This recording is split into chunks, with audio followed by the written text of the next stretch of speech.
भंडारा गोंदिया जिला वासियों के लिए खुश खबर है। अब आपका मनपसंद channel BS crime India news अब आपके केबल नेटवर्क पर, जी हां, अपने केबल नेटवर्क के एशियन चैनल नंबर 50 पर उपलब्ध है। BS क्राइम इंडिया न्यूज पर खेल, राजनीतिक, क्राइम, साहित्य व अन्य खबरें प्रकाशित की जाती है। हमारे साथ जुड़ने के लिए तथा हमारे चैनल में खबरें, विज्ञापन आदि के लिए संपर्क करें 8669151757 पर।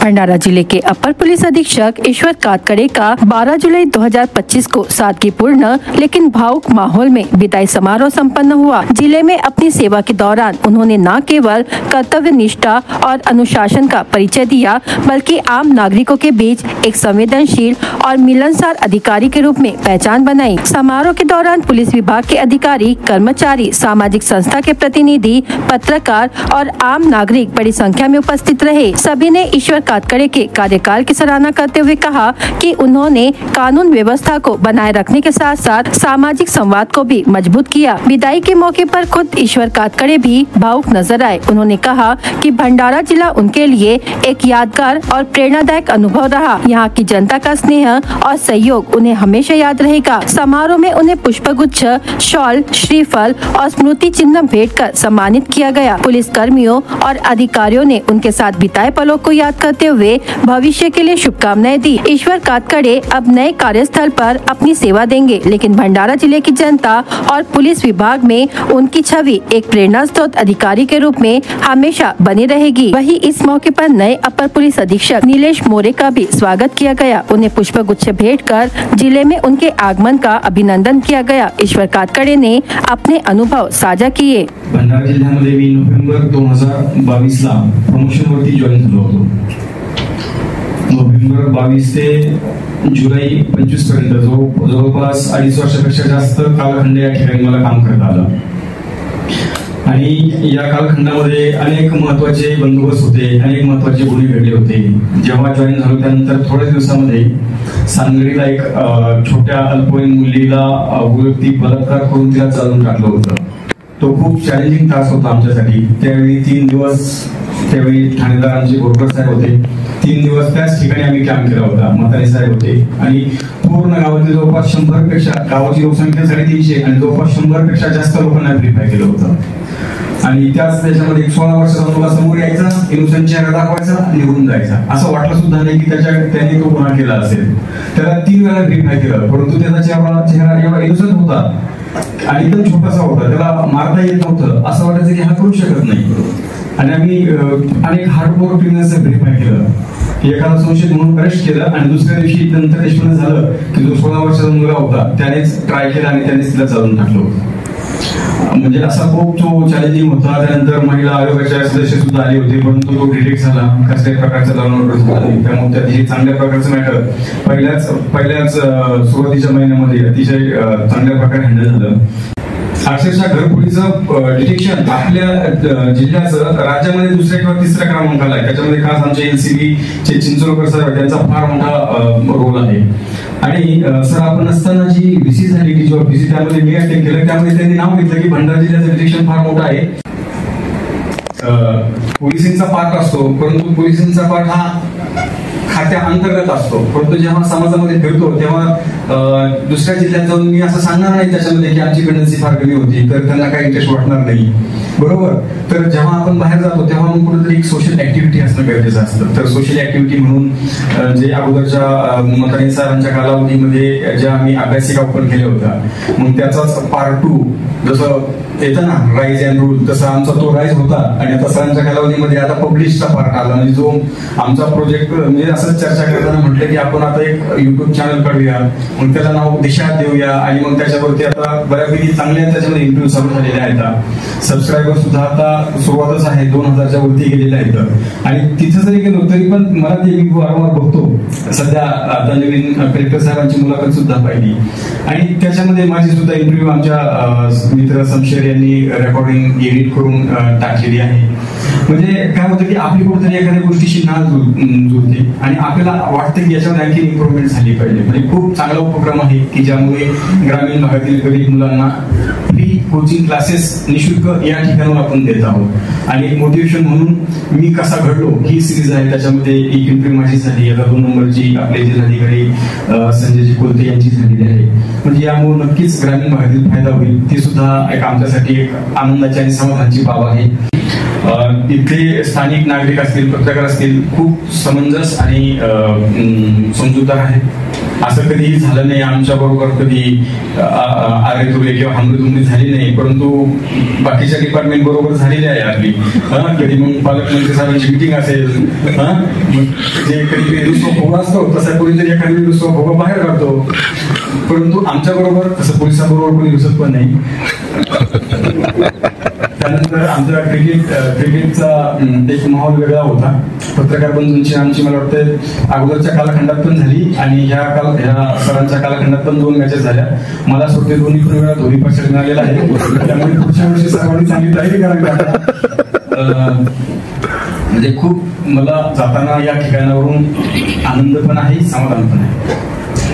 आणि आणखीन हे करत असताना माझं कुटुंब, मिसेस, वैशाली, मुलं यांचा सर्वांचं सहकार्य आहे. आणि आणखी एक आनंदाची गोष्ट पण आहे की मिसेस माझी बँक ऑफ महाराष्ट्रामध्ये भंडारा या ठिकाणी मॅनेजर पदावरती कार्यरत होती. मिसेसची सुद्धा काल बदली चंद्रपूर या ठिकाणी झालेली आहे. आपल्या सर्वांच्या शुभेच्छा माझ्या बरोबर नक्कीच असतील. या ठिकाणी कार्यक्रम आयोजित केला, बोलण्याची संधी दिली त्याबद्दल सर्वांचे आभार मानतो आणि 2 शब्द संपवतो. धन्यवाद. कार्यक्रमचे सत्कार मूर्ती श्री ईश्वर कातकडे साहेब, श्रीमती वैशाली कातकडे, त्यांच्या पूर्ण कुटुंब, स्वागत मूर्ती आणि आता रुजू झालेले ऍडिशनल एसपी श्री निलेश मोरे साहेब, आमचे सर्व अधिकारी, एसपी, पत्रकार बंधू आणि भगिनींनो, सर्वांना माझा नमस्कार. मी 23 ऑगस्ट 2024 ला येथे जॉईन केले आणि जॉईन करताना मला ऍडिशनल एसपी साहेब भेटले आणि त्यावेळेस त्याची पूर्वी वर्धाला होतो आणि वर्धामध्ये काम करताना बरेचदा VC वर, बरेचदा ID साहेबांच्या ऑफिसमध्ये ईश्वर सोबत भेट झाली यांची. परंतु माझी ईश्वर ची पर्सनॅलिटी, त्यांना काम करण्याची पद्धत, त्याबद्दल काही माहिती नव्हती, काही एक्सपिरियन्स सुद्धा नव्हता. जसे जॉईन केले तसेच पाठोपाठ आपले गणपतीचे उत्सव आला आणि इतर सण उत्सव आले. मला काही जास्त माहिती नव्हती आपल्या जिल्ह्याची. तर त्यावेळेस जे ईश्वरची नॉलेज होती जिल्ह्याबद्दल ती खूपच चांगली होती. कर्मचारी पासून DYSP पर्यंत सगळ्यांबद्दल एकदम क्लिअर कट माहिती त्यांच्याकडे होती. आणि कोणत्याही प्रकारचा जसे अधिकाऱ्यांमध्ये राहते की अमुक अधिकारी मला आवडत नाही तर त्याच्याबद्दल मी वाईट बोलू, अमुक अधिकारी अशी जातीचे आहे तर त्याच्याबद्दल मी असा बोलू, असं प्रकारचं काही नव्हता. त्यांचा असेसमेंट एकदम लॉजिकल होता आणि जे काम करणारे लोक आहे त्याबद्दल त्यांचा असेसमेंट एकदम चांगला होता. तर मला असं वाटते की 2.5 वर्षाचे आपले कार्यकालमध्ये आपण एक चांगली प्रतिमा इथे निर्माण केली आणि लोकांसोबत खूप चांगला काम केला. आपले पूर्ण फॅमिलीला, आपले पूर्ण कुटुंबाला आम्ही शुभेच्छा देतो. आपली चांगली वाटचालसाठी, पुढील वाटचालसाठी शुभेच्छा देतो आणि आम्ही अशी आशा करतो की ज्यावेळेस आम्ही चंद्रपूरला येणार तर नक्की आपण आमच्यासाठी तिथे व्यवस्था करणार आहे. भीलवाड़ा से करडी तक राज्य मार्ग की बदहाल स्थिति और प्रशासन के निरंतर अनदेखी से परेशान ग्रामीणों ने रविवार 13 जुलाई को सुबह 10 बजे सूर्यवाड़ा पुल करीब रास्ता रोको आंदोलन किया। ग्रामीणों के रोष को देखकर तहसीलदार के प्रतिनिधि तथा सार्वजनिक लोक निर्माण कार्य विभाग के अभियंता श्रावणकर, चुरले और सूर्यवंशी ने घटना स्थल को भेंट दी, जिसके पश्चात उन्होंने आंदोलन कार्यकर्ताओं के साथ चर्चा कर सड़क मरम्मत का काम जल्द से जल्द करने का लिखित आश्वासन दिया, जिसके बावजूद आंदोलनकारियों ने आंदोलन वापस लिया। भंडारा शहर सटे भीलवाड़ा से करडी तक राज्य मार्ग की बदहाल स्थिति से परेशान ग्रामीणों ने सड़क को लेकर रविवार 13 जुलाई को सुबह 10 बजे सुरेवाड़ा पुल करीब रास्ता रोको आंदोलन किया। आंदोलनकारियों में करजखेड़ा, बेरोडी, नेरोडी, सुरेवाड़ा, माटोरा, खमारी, बेलगांव और मांडवी के नागरिकों ने हाथों में तख्तियां लेकर संबंधित विभाग के खिलाफ नारे लगाए। आंदोलनकारियों को रोष से संबंधित विभाग तहसीलदार ने घटनास्थल भेंट देकर लिखित आश्वासन दिया, जिसके पश्चात आंदोलनकारियों ने आंदोलन वापस लिया। इस समय सुरेवाड़ा की सरपंच दीक्षा सुखदेवे, बेरोडी सरपंच तांडेकर, बेलगांव सरपंच तुमसरे, करजखेड़ा के पूर्व सरपंच सुखदेवे, सामाजिक कार्यकर्ता अतुल राघोते, दिलीप मडावी, रामू बेदरकर, हितेश सेलोकर, पंचायत समिति सदस्य स्वाति मेश्राम आदि सैकड़ों ग्रामीण उपस्थित थे। राष्ट्रीय महामार्ग पर डोई बिल्डिंग के पास एक अज्ञात वाहन की जोरदार टक्कर में एक व्यक्ति की मौके पर ही मौत हो गई, जबकि एक अन्य घायल हो गया। पीपल गांव में मजदूरी का काम करके लौट रहे पंकज रामू राउत और अविनाश हेमराज शहारे ऑटो से साकोली आ रहे थे। ऑटो चालक ने उन्हें बोदरा रोड पर उतार दिया, जिससे वे दोनों पैदल अपने घर की ओर जा रहे थे। उसी दौरान एक अज्ञात जायलो वाहन ने उन्हें जोरदार टक्कर मार दी। वाहन चालक फरार हो गया। इस दुर्घटना में तालाबवाड़ निवासी पंकज रामू राउत उम्र 37 वर्ष की घटनास्थल पर मौत हो गई, जबकि अविनाश हेमराज शहारे उम्र 31 वर्ष गंभीर रूप से घायल हो गया। घायल को इलाज के लिए साकोली उप जिला अस्पताल में भर्ती कराया गया है। आगे की कार्रवाई साकोली पुलिस स्टेशन द्वारा की जा रही है।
परमिट रूम पर राज्य सरकार द्वारा लगाए गए 10% वैट, 60% उत्पाद शुल्क और 15% नवीनीकरण शुल्क में बढ़ोतरी के खिलाफ आज गोंदिया जिला बार एसोसिएशन की ओर से जिलाधिकारी कार्यालय पर जोरदार मोर्चा निकाला गया। बार संचालकों का कहना है कि पहले परमिट रूम पर 5% वैट था, जिसे अब सरकार ने बढ़ाकर 10% कर दिया है। इससे शराब की कीमतों में असंतुलन आया है और ग्राहक परमिट रूम से दूर हो गए हैं। अब ग्राहक वाइन शॉप से शराब खरीद कर अवैध कई स्थानों से जैसे ढाबे, चाइनीज ठेले, अंडा गाड़ियाँ, सावजी भोजनालय, पार्कों और सड़कों पर गाड़ी खड़ी कर शराब पीते हैं। इससे न केवल कानून व्यवस्था को खतरा है बल्कि सरकारी राजस्व को भी भारी नुकसान हो रहा है। इसी के विरोध में कुछ दिन पहले नागपुर जिले में भी परमिट रूम संचालकों ने 1 दिवसीय बंद, धरना और आंदोलन किया था। उसी पृष्ठभूमि में अब गोंदिया में भी बार एसोसिएशन ने सरकार के इन अन्यायपूर्ण निर्णयों के खिलाफ आवाज उठाई है। उन्होंने मांग की है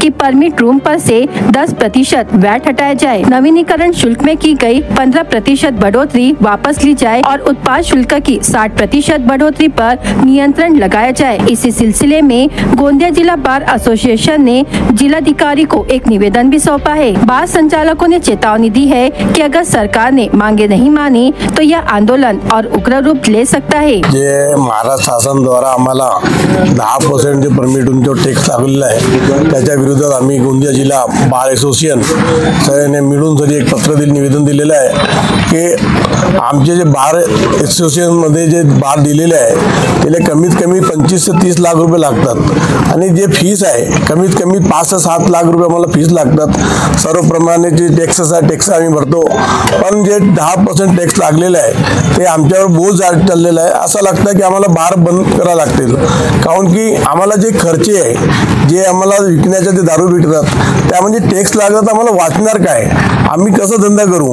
यासाठी याच्या विरोधात आम्ही सर्व गोंदिया जिल्ह्याच्या बार असोसिएशन आणि आमच्या सोबत जे वाईनसाबचे असोसिएशनचे अध्यक्ष महोदय आमच्या सोबत आलेले आहे, कारण की जे व्यवसाय आहे ते व्यवसाय बंद करण्याची वेळ आलेली आहे आणि हे व्यवसाय बंद कसा करू। आम्ही इतके पैसे लागलेले आहे 25, 30, 40 लाख रुपये आता लागून राहिले आणि गोंदिया जिल्ह्यात नाही पूर्ण संपूर्ण महाराष्ट्रामध्ये जे लायसन्स आहे असं देऊन राहिले जसे फुटाणे देत आहे। सब्जी भाजी घेण्याच्या मार्केटमध्ये जात आहेत तर प्रमाणे आम्हाला देऊन राहिले लोक, तर आमचे धंदा कसं चालणार। यासाठी आम्ही कलेक्टर महोदयाला पत्र दिलेलं आहे की आपण माननीय जे मंत्री साहेब आहे त्याची आमची एक विनंती दिलेली आहे, त्याच्यात 10% जे टॅक्स लागलेला आहे तर माफी करण्यात यावं आणि आमचे जे व्यवसाय आहे चांगल्या प्रमाणे चालू यासाठी आम्ही सहकार करा असं आमच्या पूर्ण गोंदिया जिल्हा आज पूर्ण बंद आहे। आमच्यासोबत जे वाईनसाहेब आहे त्या लोकांना आम्हाला सहकार केलेलं आहे, त्याच्या आम्ही गोंदिया जिल्हा संघ बार असोसिएशन त्याला बहुत धन्यवाद देतो, कारण की आमचा सगळ्याचा व्यवसाय एकच आहे आणि जे शासन काही मागणी करतो की आमच्यावर जे 10% टॅक्स लागलेला आहे त्याला माफी करावं आणि आम्हाला सहकार करावं आणि जे राज्यात जिल्ह्यात जे अनधिक जे काम डुप्लिकेट दारू चालू आहे, व्यवसाय चालू आहे त्यावर एक बंदी करावं आणि आम्हाला व्यवसाय करण्याची संधी द्या, ही आमची मागणी आहे। जय हिंद, जय महाराष्ट्र। त्यामध्ये काय आहे 2022 पूर्वी गोंदिया जिल्ह्यात फक्त 176 लायसन्स होते। शासनाने मागील 3 वर्षात अंदाजे 150 ते 200 नवीन लायसन्स दिलेले आहेत। ते नवीन लायसन्स ज्यांनी घेतलेले आहेत त्यांच्या आता इन्व्हेस्टमेंट करून सध्या ते सुरू झालेले आहेत। 2 महिने, 4 महिने, 5 महिने त्यांना झालेले आहेत। आता हा एवढी दरवाढ केल्यावर बारमध्ये कस्टमर येणारच नाही, मग बार कसं चालेल। त्यांचा इन्व्हेस्टमेंट संपूर्णपणे डुबला। ते तरुण बेरोजगार आहेत ज्यांनी शेती विकून किंवा काहीतरी आपला इकडून तिकडून कर्ज घेऊन व्यवसाय सुरू केलेला आहे। अशा प्रकारे जर त्यांनी इतकी दरवाढ केल्यानंतर बारमध्ये कस्टमर येणार नाही, बार चालणार नाही। लोक काय करणार की इकडून तिकडून डुप्लिकेट दारू घेणार, ढाब्यावर सार्वजनिक ठिकाणी दारू पिऊन मस्ती करतील, सुरक्षा व सुव्यवस्था खराब होईल। याच्याकरता आम्ही शासनाला विनंती करीत आहेत की 15% टॅक्स कमी करण्यात यावा, वॅट कमी करण्यात यावा, अन्यथा आमचं आंदोलन समोर आमच्या वरिष्ठांच्या मार्गदर्शनाखाली सुरू राहील। बस। महाराष्ट्र शासन ज्या पद्धतीने आता जे मूल्य दारूवरील मूल्य वाढ करीत आहे आणि वॅट जो वाढवत आहे त्याच्यामुळे जेवढे आमचे बारचे जे धंदे आहेत ते अगदी खालच्या पद्धतीने जातील, अगदी कोणतेही गिराईक तिथे येणार नाही, कारण की त्याचे मूल्यच एवढं वाढेल की जो गिराईक आहे तो एकतर कुठेतरी चोरीची किंवा इनलिगल दारू घेईल परंतु बारमध्ये येणार नाही। अशा पद्धतीने बारचे धंदे अगदी खालच्या दर्जाला जातील आणि जे बेरोजगार आहेत ज्यांनी बार वगैरे लावलेले आहेत त्यांचे पालन पोषणाचा जो आहे त्याला फार पद्धतीने लगाम लागेल आणि हा धंदा अगदी मिटण्याच्या तयारीत राहील। बहुजन समाज पार्टी की भंडारा इकाई ने पुलिस अधीक्षक को एक निवेदन सौंपते हुए साकोली शहर के एक प्रसिद्ध निजी अस्पताल में हुई नाबालिग लड़की के साथ डॉक्टर द्वारा किए गए अनैतिक व्यवहार की कड़ी निंदा की है। बताया गया है कि यह चौंकाने वाली घटना शाम हॉस्पिटल में सामने आई है, जहां 17 वर्षीय नाबालिग लड़की अपनी मां के साथ इलाज के लिए गई थी। आरोप है कि डॉक्टर देवेश अग्रवाल ने सोनोग्राफी के बहाने मां और नर्स को बाहर भेज दिया और फिर सोनोग्राफी कक्ष में अकेले में लड़की के साथ शारीरिक छेड़छाड़ और अशोभनीय हरकत की। पीड़िता ने यह बात अस्पताल से बाहर निकलने के बाद अपनी मां को रोते हुए बताई। बाद में परिजनों ने साकोली पुलिस स्टेशन में इस संबंध में गंभीर शिकायत दर्ज करवाई। पुलिस ने मामले को गंभीरता से लेते हुए डॉक्टर देवेश अग्रवाल के खिलाफ भारतीय दंड संहिता और बाल यौन शोषण संरक्षण अधिनियम पोक्सो के तहत विभिन्न धाराओं के तहत मामला दर्ज किया है। हालांकि आरोपी डॉक्टर अब तक फरार है। बहुजन समाज पार्टी ने मांग की है कि आरोपी को तुरंत गिरफ्तार किया जाए, पीड़िता को न्याय मिले और आरोपी डॉक्टर का रजिस्ट्रेशन इंडियन मेडिकल काउंसिल द्वारा रद्द कराया जाए। पार्टी ने यह भी स्पष्ट किया है कि अगर प्रशासन इस पर त्वरित और सख्त कार्रवाई नहीं करता तो वे न्याय की लड़ाई के लिए सड़क पर उतरने को मजबूर होंगे। विषय असा आहे की महाराष्ट्रामध्ये जे सरकार आहे, देवेंद्र फडणवीस यांचे जे सरकार आहे, तर ह्या पूर्ण महाराष्ट्र राज्यामध्ये अन्याय अत्याचारामध्ये वाढ झालेली आहे। त्याचंच हे साकोलीचं एक प्रकरण आहे आणि आता जवळजवळ 5 दिवस होऊनही आरोपीला अटक झाली नाही। तर याच्यामुळे काय म्हणजे काय मेसेज जातो? हे प्रकरण झालं, आता मागे असं हे झालंय की बाबा एका मंत्र्याच्या पत्नीच्या दागिने चोरी झाले रेल्वेतून आणि संध्याकाळी पोलिसांनी ते उपलब्ध करून दिले। म्हणजे पोलिसांची जी क्रियाशीलता आहे ती इथे निष्क्रिय दिसत आहे आणि आरोपीला इनडायरेक्टली पोलीस मदत करत आहेत। नाही तर 5 दिवस होऊन त्याला पकडायला काय लागते? आतापर्यंत त्याचे मोबाईल जर त्याचे ट्रॅक केला तर आरोपी तर कुठेही सापडतो, मोठे मोठे दहशतवादी सापडतात आणि ह्या 5 दिवसापासून हा डॉक्टर सापडत नाही। याला काय म्हणतो आपण? पोलिसांचा निष्क्रिय म्हणतो ना, निष्क्रियपणा आहे त्यांचा तो। तर याच्यावर आमचं जिल्हा प्रशासनाला, पोलीस प्रशासनाला आमची विनंती आहे बहुजन समाज पक्षाकडून की त्याला तात्काळ अटक करून त्याच्यावर जे काही गुन्हे दाखल झाले त्यानुसार पुढची कारवाई त्यांनी करावी।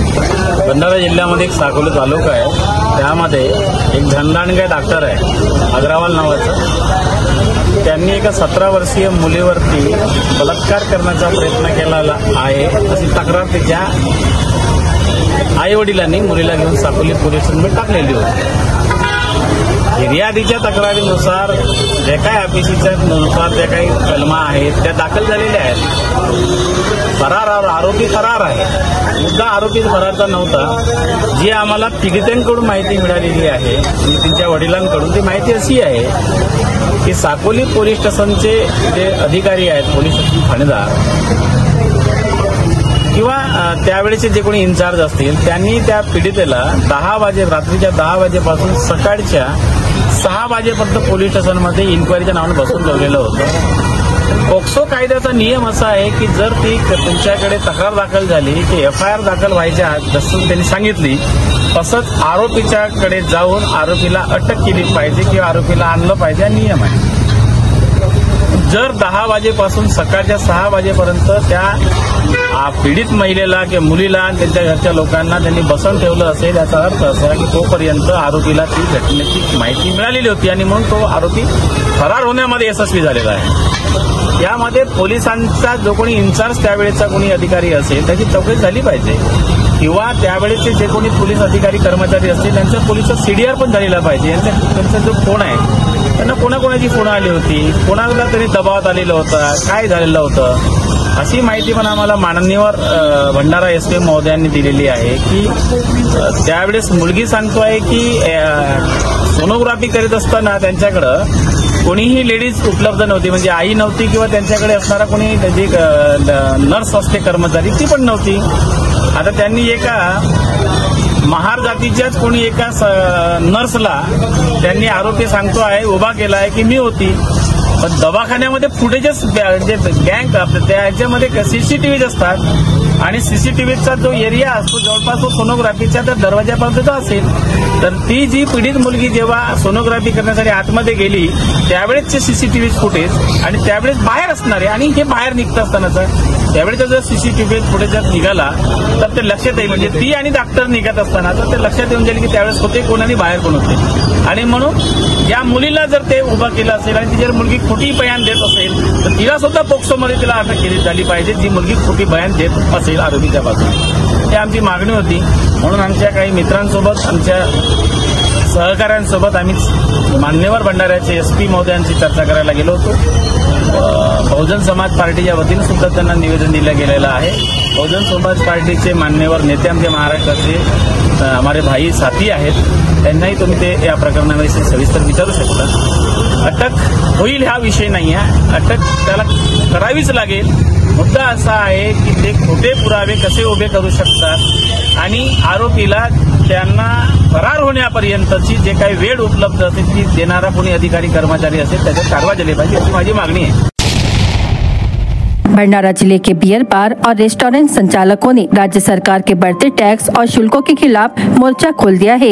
इस संबंध में भंडारा बियर बार रेस्टोरेंट संगठन ने जिला अधिकारी को निवेदन सौंपा और अपनी प्रमुख मांगों को जोरदार ढंग से रखा. संगठन का कहना है कि सरकार द्वारा परमिट में बिक्री दर में 10% बढ़ोतरी की गई है, जिसे तुरंत रद्द किया जाए. मद्य उत्पादों पर 60% तक एक्साइज ड्यूटी लगाई गई है, जिससे व्यवसाय पर भारी आर्थिक भार पड़ा है, इसे घटाया जाए. परमिट रूम नूतनीकरण शुल्क में भी बेवजह बढ़ोतरी की गई है, उसे कम किया जाए. इन सभी मांगों को लेकर संगठन ने विधानसभा अध्यक्ष और विधायक नाना पटोले से भी मुलाकात की. पटोले ने इस विषय को विधानसभा में उठाने का आश्वासन दिया है और कहा है कि वह मद्य व्यवसायियों की जायज मांगों को लेकर सरकार से जवाब मांगेंगे. इस आंदोलन के तहत आज भंडारा जिले के सभी बार और रेस्टोरेंट बंद रखे गए, जिससे स्थानीय स्तर पर आम नागरिकों और व्यवसायियों को असुविधा का सामना करना पड़ा. संगठन ने स्पष्ट किया है कि अगर सरकार ने हमारी मांगों पर गंभीरता से विचार नहीं किया और तत्काल निर्णय नहीं लिया तो हम आने वाले समय में उग्र आंदोलन करेंगे. सरकार द्वारा लगाए गए नए शुल्कों और ड्यूटी से पहले से ही संघर्ष कर रहे बार रेस्टोरेंट संचालकों की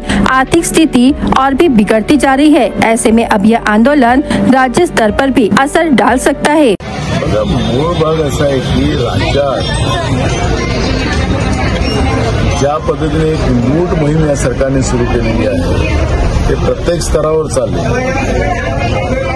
शेतकऱ्यांची लूट चाललेली आहे, विद्यार्थ्यांची लूट चाललेली आहे, शिकलेल्या मुलामुलींची लूट चाललेली आहे, गरीब माणसाची लूट चाललेली आहे. आणि त्याच पद्धतीनं सरकारने आता दारूची दुकानं हे लोक चालवतात, बिअर बार चालवतात, त्यांचं व्हॅट वाढवला, त्यांना एक्साईज 150 पट वाढवली. आणि ज्या पद्धतीनं हा पैसा गोळा करून हा पैसा चालला कुठं हा एक प्रश्न सगळ्यांच्या समोर निर्माण झालेला आहे. महाराष्ट्राचं राजकोषीय तूट जी आहे ती 1 लाख कोटीच्या वर आहे आणि राज्य सरकारवर 10 लाख कोटीच्या वर कर्ज आहे. जेव्हापासून जीएसटी आला, हा जीएसटी जो आहे हा आता प्रत्येक माणसाला टॅक्स भरावा लागतं. एवढा मोठा पैसा राज्याच्या तिजोरीत आणि केंद्र सरकारच्या तिजोरीत जात आहे, तर मग राज्य सरकारने केंद्र सरकारवर कर्ज का वाढते आहे? याचाच अर्थ आहे की सामान्याला लुटायचं आणि मूठभर लोकांना या देशामध्ये जगण्याची संधी आहे. हे काही समीकरण अगर राज्य सरकारने सुरू केलेलं असेल हे कदापि मान्य होणार नाही. बुधवारी मी विधानसभेमध्ये हा प्रश्न मांडणार आणि या सगळ्या गोष्टीनं मग हे सगळ्या गोष्टीच्या किमती वाढेल. आता सरकार आता अजून पुन्हा महाराष्ट्रामध्ये 4 ते 5 हजार नवीन दारूचे लायसन्स अजून देणार आहे, अशा पद्धतीचं टीव्ही आणि पेपरला बातम्या यायला लागलेल्या आहेत. म्हणजे याचा अर्थ एकीकडे शाळा बंद करायच्या आणि एकीकडे दारूची दुकानं वाढवायचे. म्हणजे महाराष्ट्र हा शाहू आंबेडकरांचा महाराष्ट्र आहे आणि या महाराष्ट्रामध्ये या पद्धतीचं महाराष्ट्र निर्माण करायचा अधिकार या लोकांना दिलेला नाही. आणि म्हणून आम्ही नेहमी सांगतो की हे बेईमानीने निवडून आलेले आहे, हे जनतेच्या मतानं निवडून आलेले नाही. आणि बेईमानी निवडून आल्यानंतर या लोकांनी महाराष्ट्राची संस्कृती संपुष्टात आणायचा प्रयत्न करत असतील तर कदापि हे कोणालाही मान्य होऊ शकत नाही. काल आपण पाहिलं असेल की संभाजी ब्रिगेडचे प्रवीण गायकवाडाला जसं त्याच्या तोंडाला काळं फासलं महापुरुषाचं एकेरी नाव घ्यायला लावतात आहे, याचाच अर्थ की महाराष्ट्रातलं जे आमचं दैवत आहे छत्रपती शिवाजी महाराज असतील, बाबासाहेब आंबेडकर असतील, शाहू फुले फुलेजी असतील, शाहूजी असतील, या सगळ्यांचा अपमान करायचा अधिकार सुद्धा याने कोणाला दिलेला आहे. आणि म्हणून या सगळे प्रश्न आता ताकदीनं विधानसभेत विरोधक म्हणून आम्ही मांडू आणि महाराष्ट्राची संस्कृती जी संपुष्टात आणण्याचा प्रयत्न हे सरकारच्या वतीने चाललेला आहे, कदापि सहन होणार नाही. आणि हा जो बार असोसिएशनचा जो इश्यू आहे जो या निमित्तानं मला इथं ऐकायला मिळालेला आहे, हा प्रश्न आम्ही सरकारच्या समोर मांडू आणि सरकारला हा जो अत्याचार आता बार संघटनेवर चाललेला आहे, हा अत्याचार थांबवायची व्यवस्था. भंडारा जिला सामान्य रुग्णालय के आरएमओ डॉक्टर मधुकर कुंभारे द्वारा पत्रकार के साथ की गई अभद्रता और हमले के प्रयास को लेकर जिले में भारी रोष व्याप्त है।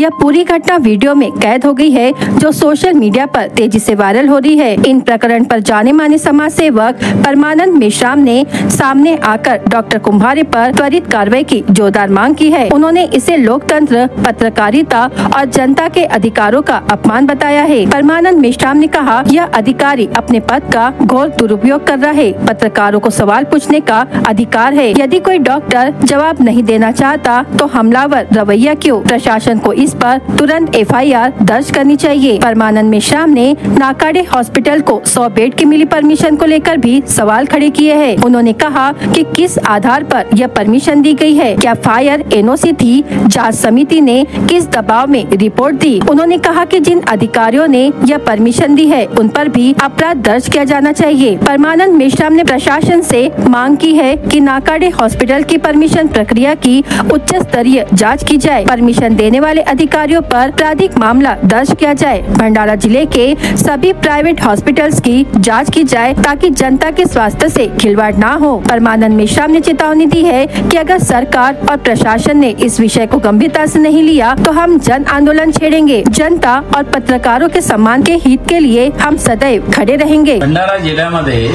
जेवढे खाजगी दवाखाने आहेत त्यापैकी काही खाजगी दवाखान्यांनी सरकारी अनुदान लाटण्यासाठी, महत्वाचा मुद्दा, सरकारी अनुदान लाटण्यासाठी 100 बेडाचा दवाखान्याचा जर त्यांना लायसन्स दाखवली तर सरकारी म्हणून जे काही ज्या योजना असतात त्यांचा सर्व फायदा त्यांना मिळतो। आणि म्हणून भंडारातल्या काही डॉक्टरांनी 100 दवाखाने, त्यांची ज्या दवाखान्याची क्षमता 30-25च्या खाली आहे अशाही डॉक्टरांनी 100 बेडच्या दवाखान्याची परवानगी मागितली। या बाबतीत आम्ही माननीय आरोग्य मंत्री यांना आणि माननीय कलेक्टर महोदय भंडारा यांना आम्ही तक्रार दाखल केली की भंडाराचे जे माननीय जिल्हा शल्य चिकित्सक आहेत ते आणि त्यांच्या अधीनस्थ असणारे जे काही कमिटी असते, जे पाठवणारे, त्यांची शिफारस करणारे जे कोणी असतील, त्यांची योग्य चौकशी आणि निपक्ष चौकशी झाली पाहिजे। पहिला या चौकशीचा अहवाल, चौकशीचा जो काही हे आहे, जे काही निर्णय आला आहे तो आहे डॉक्टर नाकाळेच्या बाबतीत। डॉक्टर नाकाळेंना त्यांनी 100 खाटाची परवानगी दिली। शिफारस करत असताना शिफारस करणारे जे 4 डॉक्टर्स होते, जे एका डॉक्टरच्या सोबत जी 4 लोकांची टीम होती, त्यांनी त्या जिल्हा शल्य चिकित्सकांना पत्र लिहिलं की यांच्याकडे त्या सुविधा उपलब्ध नाही, पण तरीही यांच्यावरती अटी आणि शर्तीवर यांना आपण ते परवानगी देऊ शकतो आणि त्यावर यांनी ते दिलेलं होतं। आम्ही तक्रार दाखल केल्यानंतर पहिल्यांदा त्याची ते जी 100 खाटाची परवानगी त्यांनी नाकारली आणि 30 खाटाची दिली। मुद्दा हा येतो आहे की जर त्यांनी त्या निकषाचा आणि नियमाचा जर पूर्णतः म्हणजे पालनच केला नसेल, पूर्तता केली गेली नसेल तर जिल्हा शल्य चिकित्सकांनी कोणत्या आधारावर त्यांना 100 खाटाची परवानगी दिली? हा एवढा प्रताप का? हा एवढा प्रेम का? आणि याच नाही आहे तर आमच्या एकूण या 100 खाटाच्याच नव्हे तर एकूण या दवाखान्याच्या बाबतीतल्या ज्या ज्या काही म्हणून परवानग्या असतील त्या जिल्हा शल्य चिकित्सकांनी विना पैसे घेतल्याशिवाय, अर्थपूर्ण व्यवहाराशिवाय ह्या परवानग्या दिल्या नाही। आणि जर त्यांच्याकडे ती क्षमता नसतानाही ती दिली आणि त्यांना नंतर आम्ही तक्रारीच्या नंतर त्यांच्याकडून ती 70 खाटाची मायनस करून, म्हणजे त्यांच्याकडून कमी करून 30 खाटावर आणलं, हा तर गुन्हाच आहे ना. दिलं कोणत्या आधारावर आणि कमी का केला तुम्ही, कोणत्या आधारावर? जर कमी केलात या आधारावर त्याची पूर्तता झाली नव्हती तर पूर्तता झालीच नव्हती तरी तुम्ही त्याला दिलात. यामुळं आमची मागणी अशी आहे, इथल्या असणाऱ्या डेप्युटी डायरेक्टरांना, इथे असणाऱ्या मान्यवर जिल्हाधिकारी महोदयांना की या लोकांची चौकशी होऊन यांच्यावर फौजदारी गुन्हे दाखल झाले पाहिजे.